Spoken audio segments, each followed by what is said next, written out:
Si Marcos at si Romualdez ang orchestrator, collaborator, conspirators ng massive systematic corruption and plunder.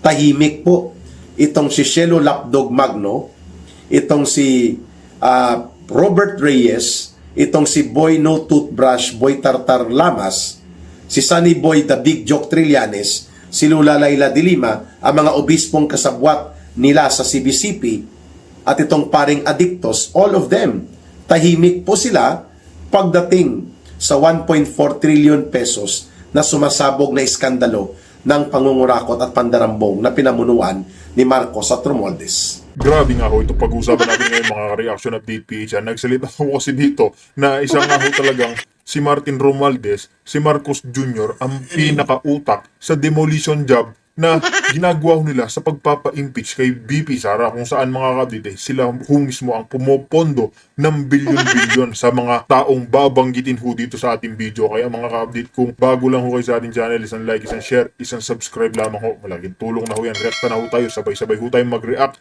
at mag-komento patungkol sa mga pumopondo, mga gustong matanggal si BP Sara sa kanyang pwesto. Kaya mga kabdite, reacta na ho tayo. Bibigyan po natin ng pananaw at pagpapaliwanag itong isinampang kasong plunder ng mga grupong tinatawag na evil society. Hindi po sila civil society. Evil society. Bagamat may dalawang pari doon na na-highlight na kasama sa mga nag-file ng kaso sa ombudsman laban kay Vice President Sara Duterte. I'm referring to the so-called running priest Robert Reyes, the pestering priest, yun pong tawag sa kanya. Kasi puro... Paano hindi natin masasabing evil society mga kabdita? Pari na ho yan, pero kung magsalita laban dito kay Pangulong Duterte, laban ho dito kay BP Sara, akala mo mga kabdit, hindi ho pari yung pananalita niya.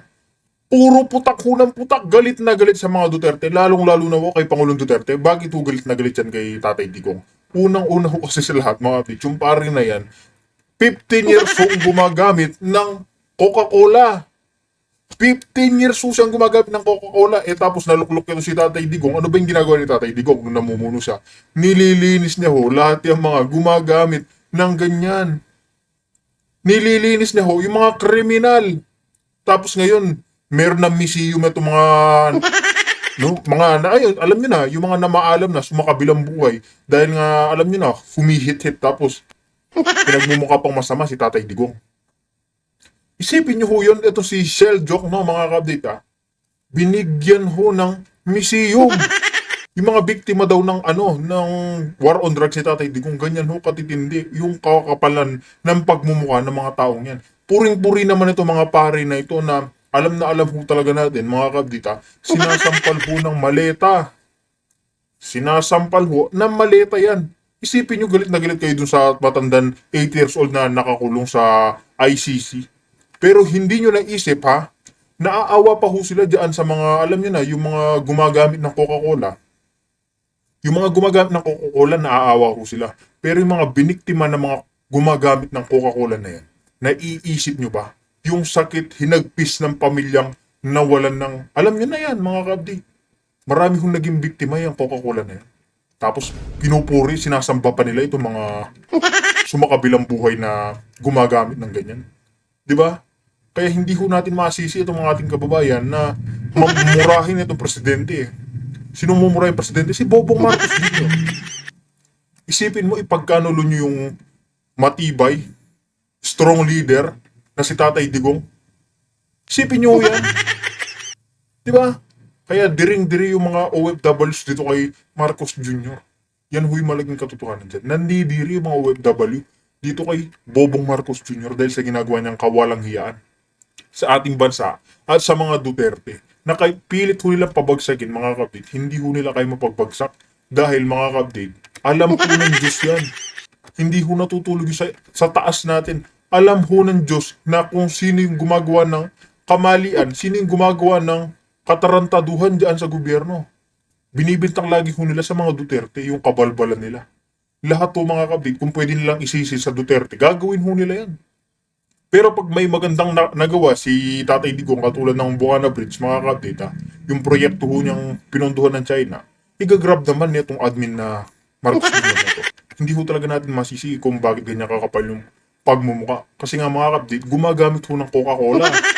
Di ba? Pamimesti at baluktot na propaganda ang kinaabalahan nito kaysa naman magsagawa ng tamang pagpamumuno at mga gawain sa kapakinabangan ng sangkatauhan, politika na marumi ang kanyang pinakikialaman. At ang isa yung self-confessed na addict na pari na tinawag niya si Vice President Sara Duterte at si Pangulong Duterte na mga devil-possessed. Wow! Yung addictos na pari At itong panibagong recruit na lapdog ni Marcos, no? Asong tagapagtahol na siya ngayon ni Marcos at Romualdez, itong si Cielo Magno. And of course, ang sa likod nito, walang iba kundi ang kombinasyon ng yellow-pink zombies at ng mga hilaw na komunista. Hindi po kasama dyan sa discarding ito ang CPP, NPA, NDF, Communist Terrorist Group, Urban Operatives. Doon po sila tumitira ngayon at naghahanda sa tinatawag nilang impeachment attack laban kay Vice President Sara Duterte. So pag-uusapan din natin yan, Pero iisang balahibo, iisang discarding pareho na binayaran at pinunduhan ni Marcos at Romualdez ito, mga kababayan. Unahin natin itong plunder nila. Nagdala pa sila ng props, no? Kung baga sa teatro, may mga gamit pa sila na mga para magkaroon ng kunwari symbolism na mayroon silang ebidensya. Props ang tawag po doon, Sa theater o sa pelikula, ginagamit po yan. Costume, para po maging kaaya-aya tingnan. Optics, no? Na kunwari ay handang-handa sila. Pero simple lang naman po ang ating sagot sa kanila dyan. Lahat ng kanilang sinasabi at lahat ng inuulit nila ay nasagot na po ng 3 beses na isinagawang Commission on Audit Report or COA report. At wala pong anomalya, disallowance o anumang negatibo na findings ang Commission on Audit laban kay Vice President Sara Duterte. So yun po, authoritative yun. Sapagkat ang Commission on Audit, ito po ang inaatasan at binubuo sa ilalim ng saligang batas upang magsagawa ng accounting review and check at gumawa ng ulat kung tama at walang anomalya at krimen na nasasangkot sa paggamit ng mga government and public fund. Yun. So, mas authoritative yun. May batas na nagbubuo at mayroon pong batayan ng otoridad sa batas mismo, ang Commission on Audit. So, ano po ang pinagbatayan nito ng mga operatiba ni Marcos at nila Romualdez na binitbit pa ang kanilang props or optics na pangpropaganda na kunwari marami silang dokumento. Yun po. Natatandaan mo ba natin itong sobrang dami hong mga papeles, mga kabdit, grabe ho dami, parang building kung makikita ho natin sa litrato, ilalaban na kaso kontra dito kay BP Sara na inihain daw sa ombudsman. Na makikita nyo mga kabdit yung parang, alam nyo yung billion na pera, yung nalitratuhan doon sa, alam nyo yung mga nagnanakaw sa flood control. Ganyan ho kararaming papeles yung inihain, tapos nung nandoon na ho mga kabdit, hindi daw ho sapat yung ebidensya. Laban kay BP Sara para kasuhan daw ng grab at malversation. Lahat ho talaga mga kabdit grabe na ho yung kakapalan ng pagmumukha nitong Bobong Marcos Jr. na ito mga kabdit. Kasi kahit na ano nga hong pagbabagsak niya dito kay BP Sara, wala hong nagagawa. Puro salita lang ho mga kabdit. Hindi ho nila mapabagsak si BP Sara. Hindi ho nila mapapabagsak yan mga kabdit. Ay alam natin, mga records din siguro yon na nakuha nila sa mga isinumite doon sa pagbibigay ng update and report ni Vice President Sara Duterte mula po doon sa Commission on Audit. Most likely, yan din po ang pinagkukuhanan nila. Ngayon, bakit po mahalaga na may paliwanag natin na ito ay isang desperadong gawain at hindi ito nahihiwalay doon sa orchestrated move ni Marcos na gamitin po ang taktikang dumog at pintakasi o ang tinatawag na wrestling. No, i-wrestling mo si Sara Duterte nang sa ganun ang momentum para ang atake at pagkagalit ng mamamayan ay doon mo ituon sa kanila. Yan ay classic effect ng diversion and deflection. Diversion, iniiwas mo. Deflection, pinapaling mo. Kaya ito po ang gusto nating ipaliwanag. No? Una, ang usapin ng confidential fund po ay sakop yan ng guidelines and category of audit report sa COA. Hindi po pwedeng yan ay magiging kapareho lang ng ordinaryong mga pag-audit and pag-evaluate ng mga public funds na ginagamit ng gobyerno o ng anumang ahensya at sino mang opisyal o pangsyonaryo ng gobyerno. Sapagkat may component po yan ng security, may component po yan ng intelligence. Kaya nga ginagamit yan na confidential. Limited lang po ang maka-access niyan. And by the way, sa buong gobyerno po natin, hindi lang po ang office ni Vice President Sara Duterte, nung siya pa po ang DepEd Secretary at siya pa po ay binibigyan pa ng one or twice lang naman siya nakakuha yata ng confidential fund, ngayon wala na. Yan po ay hindi exclusive sa kanya. Ang confidential fund, ang pinakamataas na mayroon nito si Marcos. Umaabot ito kung dudugtungin mo ang confidential fund plus intelligence and security fund ni Marcos, siguro aabot sa kulang-kulang sa 7 to 8 billion pesos. Every year. So bakit ang kay Sara Duterte lang ang tinitingnan na confidential fund na tapos nang na-report, cleared, and evaluated sa Commission on Audit? Di po ba? Ang more than 300 or almost 400 nga na government agencies, may mga confidential fund po yan. Included ang Intelligence Service of the Armed Forces of the Philippines, National Intelligence Coordinating Agency, National Security Administration, ang PNP, ang AFP, ang mga unit service sa ilalim nito. There are more than 400 or almost 400 agencies or part of the government na mayroon pong allocation ng confidential fund. O bakit ang kay Sara Duterte lang? Ang bubusisiin nitong mga bayarang operatiba ni Marcos at Romualdez, ay samantalang naisagot na yan, nailahad na, at napasailalim na sa Commission on Audit Report, Evaluation and Update. Bakit hindi rin i-evaluate? Kung totoong para ito sa pagtatanggol at pagpoprotekta na hindi gamitin sa anomalya at korupsyon at personal na mga interes ng pangungulimbat sa pera ng bayan. Yun daw ang kanilang purpose nitong evil society, no? Na ginamit ni Marcos ng sa likod nito, yellow pink zombies ni Dilima at nila Trillanes at ang mga hilaw na komunista nila Ronald Lamas at nila Hontiveros. Yan pong sa likod ng grupong ito, mga kababayan. Ngayon, ang tanong, if there are 400 almost or around 400 government agencies, units, and parts of the government na mayroong confidential fund at intelligence and security fund, bakit sinisingle out si Sara Duterte? Kahit pa na natapos na niya. Ayan mga kapatid, pansinin nyo ho yung mga makakaliwa, yung mga pinglawan. Magkano ho yung confidential funds ni Marcos Jr.? Napakalaki ho niyan, billion. Pero dahil nga mga kapatid, hindi naman ho sila anti-corruption itong makakaliwa o mga pinglawan. Ano po sila? Anti-Duterte lang ho sila.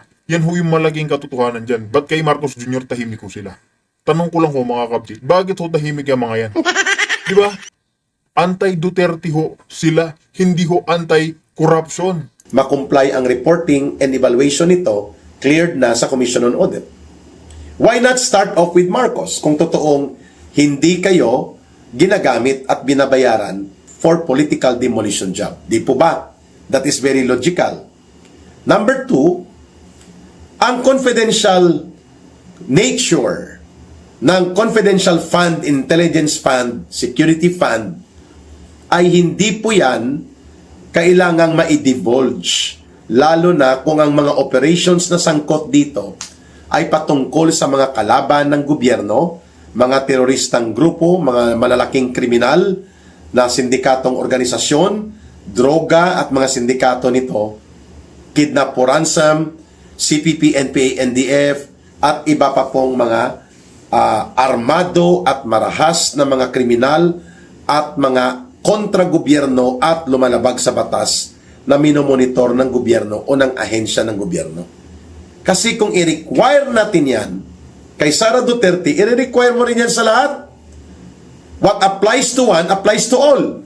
So kung gusto mong bulat-latin at gusto nilang bigyan daw ng detalye ang report ng Commission on Audit tungkol sa confidential fund utilization ni Sara Duterte, you will demand the same mula kay Marcos Jr. na mayroon between 7 billion pesos to 8 billion pesos every year na confidential fund. Ganon din ang i-require mo sa National Intelligence Coordinating Agency. Ganon din ang i-require mo sa Armed Forces of the Philippines at sa Philippine National Police, sa NBI, sa DOJ, sa DILG at iba pa. Di po ba? Hindi kabubuhan po yan. Ibig sabihin po, ibuyang-yang at ilalantad ng gobyerno ang kanyang sarili sa mga kalaban niya at upang ito ay gamitin laban sa kanya. E di kalokohan yan, kabubuhan. Hindi pwede yun. Kaya nga mayroong specific, particular guidelines kung paano po i-report at paano po i-evaluate ng COA ang mga confidential funds na ito. Subalit, hindi po na pinapakinggan ang ganyang doktrina at umiiral na prinsipyo. Parang kagaya din ito, kung gusto nilang ipadukot si Senator Bato de la Rosa, kagaya ng ginawa nila kay Pangulong Rodrigo Duterte, sasabihin nila applicable ang ICC sa Pilipinas. Applicable ang Rome Statute. Sa ilalim po ng ICC at Rome Statute procedures at mga component ng doktrina ng batas ng Rome Statute governing ICC, applicable din po ang mga karapatan at pribilehiyo at mga proseso nito doon sa inyong ipinapadukot. Bakit hindi pwedeng i-abilya ni Senator Bato de la Rosa, ni Senator Bongo, ni Pangulong Rodrigo Duterte, ni General Albayalde? Di po ba dapat two-way or open ang pagiging available ng provision ng batas o ng anumang proposal sa batas at epekto at pagpapatupad ng batas? O bakit ngayon sa confidential fund gusto nyong i-waive ang ganyang confidential na proteksyon sa pinagkagamitan ng confidential fund just because ang nasasangkot ay isang Sara Duterte? Malinaw na ito po ay hindi para sa pagprotekta ng pundong pampubliko o pundo ng gobyerno na naka-align o naka-allocate para sa confidential purposes and intelligence and security-related purposes. Ang layunin po talaga nito ng plunder nila at ng gimmick sa impeachment at ang panibagong antas ng pintakasi propaganda versus Vice President Sara Duterte is political demolition job. That's the long and short of it. Kaya po mali na tawagin po natin na sila Father Robert Reyes, the pestering priest, at itong pakialamirong pare na to at ang adiktos na pare. Mantakin ho ninyo mga kapita, sa sobrang dami hong problema sa Pilipinas, itong mga pare na ito, mas uunahin pa ho nila si BP Sarang pagtuunan ng pansin. Mas uunahin pa ho nila si BP Sarang, alam niyo na ho, kasuhan. Kumpara dito sa Marcos Jr. na to, kay Martin Romualdez, kay Charis ng House of the Representatives, na alam na ho natin mga kapit na may di umanong 51 billion insertion. Pero itong 125 million ponpipanso niya, yun po yung pinag-iinitan. Pero pagdating kay Marcos Jr. na merong 4.5 billion confidential funds, mga kabit, tahimik ko sila. Kaya ano nga ho bang ibig sabihin ng ginagawa ng mga pari na yan? Ibig sabihin mga kabit, isa hong political demolition job. Sinisiraan lang ho, gusto lang ho matanggal yung mga Duterte sa pwesto. Pero hindi ho sila anti-corruption. Anti-Duterte lang ho yung mga yan, mga kapli. At itong si Cielo Magno at ang grupo nila, sila ay para sa pagtatanggol ng pondo. na upang hindi magamit ang confidential fund daw para sa pagnanakaw, korupsyon, ay samantalang ang lantad na lantad, klarong-klaro, napakaliwanag pa sa sikat ng tanghaling tapat na araw, ay si Marcos at si Romualdez, ang orchestrator, collaborator, conspirators ng massive systematic corruption and plunder. Tahimik po itong si Shelo Lapdog Magno, itong si Robert Reyes, itong si Boy No Toothbrush, Boy Tartar Lamas, si Sunny Boy The Big Joke Trillanes, si Lula Laila de Lima, ang mga obispong kasabwat nila sa CBCP, at itong paring adiktos, all of them, tahimik po sila pagdating sa 1.4 trillion pesos na sumasabog na iskandalo ng pangungurakot at pandarambong na pinamunuan ni Marcos at Romualdez. Klarong-klaro na ito po ay hindi isang crusade. Ito po ay isang well-funded, highly organized, at pinpointed na ang target wasakin, durugin ang pagkatao ng mga Duterte. Third point ni Ka-Eric sa puntong ito. Ang confidential fund po ay inaalaw o pinapayagan ng batas. Hindi po yan mali. At pangalawa, ang confidential fund po ay confidential. Ibig sabihin po may element of secrecy yan. Sapagkat may epekto pong pangseguridad doon sa mga binibilan mo ng impormasyon, doon po sa mga tinatarget mong i-operate, at doon po sa ginawan mo ng intelligence project. Kung maibunyag yan, edi magkakaroon po ng delikadong epekto yan sa mga nagsisiwalat ng impormasyon at nagbibigay ng tulong sa gobyerno dahil lamang sa kapritsyo ninyo na ipahiya at ipahamak at sirain ng malisyosong atake ang Vice President.